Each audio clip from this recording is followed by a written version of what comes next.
Good morning बच्चों। सबसे पहले मैं बताना चाहूँगा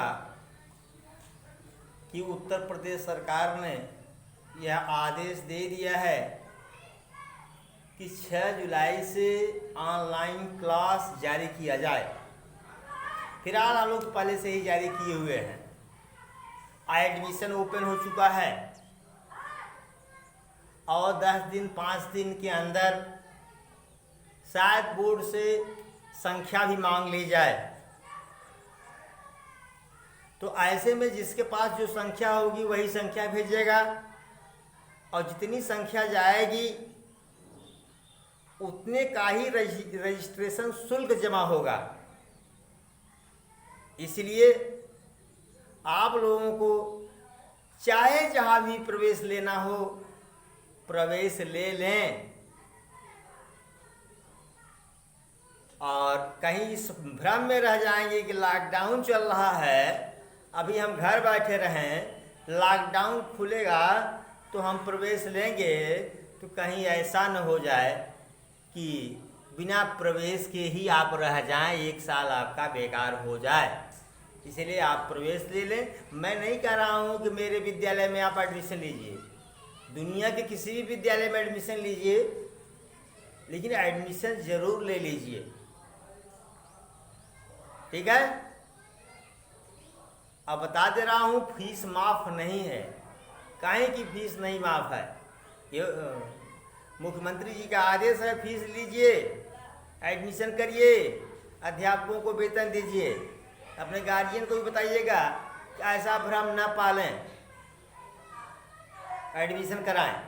आइए हम क्लास 9th फिजिक्स में चैप्टर 1 का पार्ट 3 देखते हैं। इसमें बहुत महत्वपूर्ण चीज है दूरी विस्थापन। दूरी की परिभाषा लिखी गई है, गमन पथ की लंबाई को दूरी कहते हैं। जिस पथ पर आप चलते हैं, जितना चले उसकी लंबाई को माप लीजिए तो वह दूरी हो जाएगी। यह एक अदिश राशि है। फिर लिखा है कि नोट, 2 स्थानों के बीच की दूरी कुछ भी हो सकती है। अब मैं एग्जांपल दे रहा हूं कि पॉइंट ए है, कि पॉइंट बी है। जैसे जिसको दिशा पता है वह तो ऐसे भी जा सकता है, वह ऐसे जा करके ऐसे भी जा सकता है, वह ऐसे गया, ऐसे गया, ऐसे आया, ऐसे गया, ऐसे आया, फिर ऐसे आ गया यहाँ पर। तो यह भी दूरी है। इसे मान लीजिए 2 किलोमीटर, ये 3 किलोमीटर, ये 5 किलोमीटर, ये 4 किलोमीटर, ये 1 किलोमीटर, ये 6 किलोमीटर, ये 3 किलोमीटर, ये 7 किलोमीटर। देखिए इसमें 2 और 3 5 किलोमीटर गया, यहाँ से गया यहाँ से आया, तो ए से बी के बीच की दूरी कितनी हुई? ए से बी के बीच की दूरी कितनी हुई? 2 और ये 3 5 किलोमीटर। अब जो आदमी इस रास्ते से गया, यहाँ से गया, यहाँ से गया, यहाँ से आया, यहाँ से फिर बी पर पहुंचा, बताओ ये कितना है? 5 4 9 1 10 6 16 3 19 और 7 26 किलोमीटर। तो ए से बी के बीच की दूरी कितनी आई? 26 किलोमीटर। सपोज करिए, मान लीजिए हमको यहाँ से लेदुका जाना है। अगर दिशा मालूम होगा सीधे लेदुका पहुँच गए, ठीक है। अगर दिशा नहीं मालूम है, पता चला चले गए बदलापुर, फिर पूछे कहे भाई बटाओगीर जाओ, फिर बटाओगीर चले गए, फिर बटाओगीर से लेदुका आए, तो दूरी तो बढ़ गई भाई ना। जबकि यहाँ से केडी क्रॉसेस से अगर लेदुका जाना होता तो मात्र 3 किलोमीटर था, लेकिन दिशा न पता होने के कारण हम ज़्यादा दूरी भी तय कर लेते हैं। शादी बारात के मौके पर हम लोग बारात करने जाते हैं तो कभी कभी ज़्यादा दूरी तय कर लेते हैं, रास्ता भूल जाते हैं। तो 2 स्थानों के बीच की दूरी कुछ भी हो सकती है। क्यों? क्योंकि दिशा नहीं मालूम है। यह अदिश राशि है। यह क्या है? अदिश राशि है। तो अब विस्थापन की बात करते हैं। करा दो बिंदुओं के बीच की न्यूनतम दूरी को विस्थापन कहते हैं। दो बिंदुओं के बीच की दूरी, दो बिंदुओं के बीच की दूरी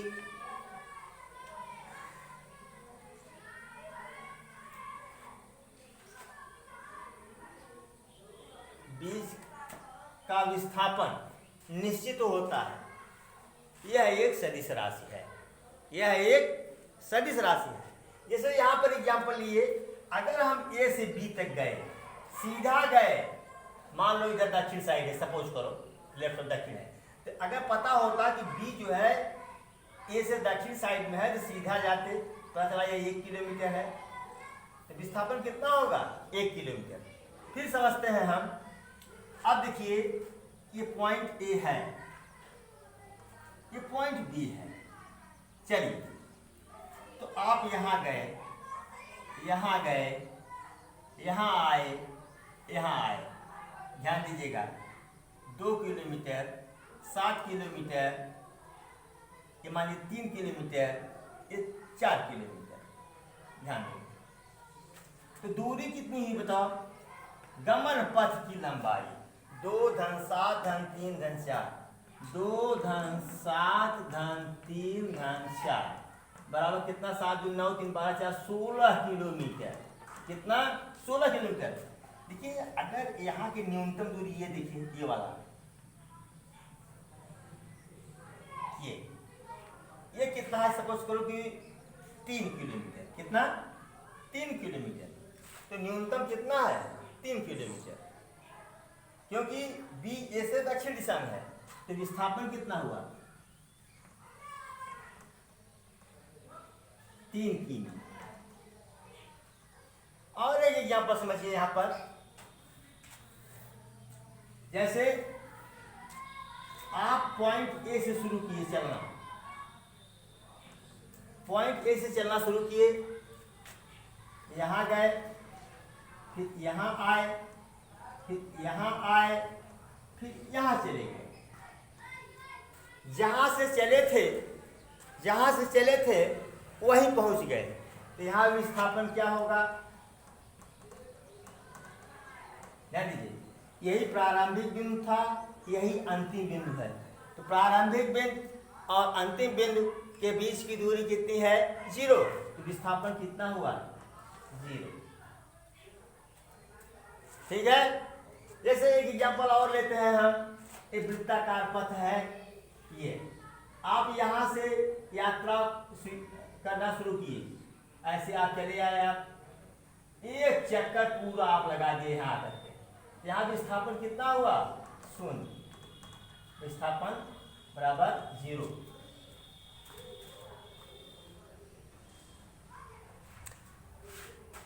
तो कहने का मतलब यह है कि दूरी शून्य नहीं हो सकती। दूरी शून्य नहीं हो सकती। हाँ, और विस्थापन शून्य हो सकता है। विस्थापन शून्य हो सकता है।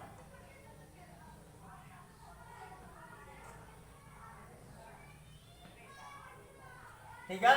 नोट में बढ़ा लीजिएगा कि दो बिंदुओं के बीच की दूरी कुछ भी हो सकती है और दूरी कभी शून्य नहीं होती। लेकिन विस्थापन में क्या है कि दो बिंदुओं के बीच की दूरी शून्य भी हो सकती है। भाई जहाँ से चले थे वहीं पहुँच गए, तो प्रारंभिक बिंदु वही, जहाँ से चले थे वो प्रारंभिक बिंदु, और जहाँ पहुँचे वो अंतिम बिंदु। जब जहाँ से चले वहीं पहुँच गए, तो प्रारंभिक और अंतिम बिंदु के बीच की दूरी कितनी हुई? 0।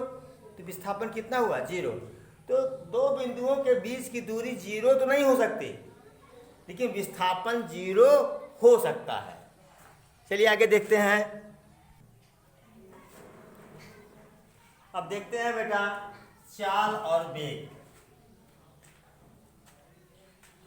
ध्यान से देखिएगा कि किसी वस्तु द्वारा एकांक समय में चली गई दूरी को वस्तु की चाल कहते हैं। एकांक समय में चली गई दूरी, चाहे दूरी कुछ भी हो, एकांक समय मतलब कि 1 घंटा, 1 मिनट, 1 सेकंड। तब एकांक समय में जो दूरी आप चलते हैं वही आपकी क्या है, चाल है। 1 घंटा में जो दूरी तय करते हैं उतना किलोमीटर प्रति घंटा आपकी चाल है। 1 मिनट में जितनी दूरी तय करते हैं तो उतना जैसे मान लीजिए 1 मिनट में 5 मीटर दूरी तय किया तो 5 मीटर प्रति मिनट। ठीक है, आगे जब न्यूमेरिकल लगाएंगे तो ज़्यादा क्लियर होगा। चाल बराबर होता है दूरी बटे समय। इसका मात्रक मीटर पर सेकंड होता है। यह एमकेएस सिस्टम में है, एमकेएस सिस्टम, ये एमकेएस में है, एमकेएस में है। और सीजीएस में क्या हो जाएगा, सीजीएस में सेमी प्रति सेकंड, यह सीजीएस। एम मतलब मीटर, यह के मतलब किलोग्राम, एस मतलब सेकंड, सी मतलब सेंटीमीटर, जी मतलब ग्राम, एस फॉर सेकंड। ठीक है, ये होता है। वैसे तो हम लोग तमाम दूरियों को, तमाम गाड़ियों की चाल को किलोमीटर प्रति घंटा में मापते हैं। तो किलोमीटर प्रति घंटा अगर रहता है तो उसको बदल दिया जाता है मीटर प्रति सेकंड में। अब देखते हैं हम कि चाल और वेग के परिभाषा में थोड़ा सा अंतर है। क्या अंतर है? किसी बस द्वारा एकांक समय में चली गई दूरी को वस्तु की चाल कहते हैं। फिर आ गया, किसी बस द्वारा एकांक समय में एक नया वर्ड जुड़ गया, एक निश्चित दिशा में तय की गई दूरी। यहाँ तय की गई दूरी है और यहाँ पर है एक निश्चित दिशा में तय की गई दूरी। एक निश्चित दिशा में तय की गई दूरी मतलब विस्थापन। जो दूरी एक निश्चित दिशा में तय की जाती है वह क्या है, विस्थापन है। इसको हम ऐसा लिख सकते थे, ऐसा भी लिख सकते हैं, किसी बस द्वारा एकांक समय में किए गए विस्थापन को उस वस्तु का वेग कहते हैं। किसी बस द्वारा एकांक समय में किए गए विस्थापन को उस वस्तु का वेग कहते हैं। और अगर अब वेग नहीं कह रहे हैं तो एक निश्चित दिशा में तय की गई दूरी कहना पड़ेगा। मैं जानबूझकर लिखा हूं जिससे आप लोग यहाँ दूरी और एक निश्चित दिशा में दूरी, ठीक है, थोड़ा सा अंतर आप आराम से समझ सकें। तो वेग बराबर होता है विस्थापन बटे समय। मैंने अब यहाँ नहीं लिखा कि एक निश्चित दिशा में तय की गई दूरी, मैंने विस्थापन डायरेक्ट लिख दिया, क्योंकि एक निश्चित दिशा में तय की गई दूरी को विस्थापन कहते हैं। इसका मात्रक भी मीटर पर सेकंड होगा, सेंटीमीटर पर सेकंड होगा।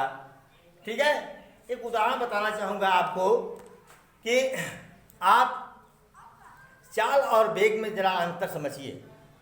ऐसा हमने लिख दिया कि 15 मीटर प्रति सेकंड, यह चाल है। यह क्या है, ये चाल है। अगर यही मैं लिखूं 15 मीटर प्रति सेकंड पूर्व पश्चिम उत्तर दक्षिण कुछ भी, तो ये क्या हो गया, वेग हो गया। क्या हो गया, वेग, क्योंकि दिशा इसमें है। यह एक सदिश राशि है। यह क्या है, वेग, यह एक सदिश राशि है, सदिश राशि है। क्योंकि जो दूरी आपने तय किया है वह एक निश्चित दिशा में, तो उस दिशा को यहाँ पर हमने दर्शा दिया, उस दिशा को यहाँ पर हमने दर्शा दिया। तो यही 15 मीटर प्रति सेकंड पूर्व तब वेग हो गया और 15 मीटर प्रति सेकंड चाल हो गया। ठीक है, इसका मतलब यह है कि इतना जरा देखिए, यह चाल है और यह क्या है, दिशा है। ये चाल है और ये क्या है, दिशा है। बोलो बेटा, यानी वेग का परिमाण क्या है, चाल। कुछ लोग बेटा पूछते हैं चाल और वेग में अंतर बताइए।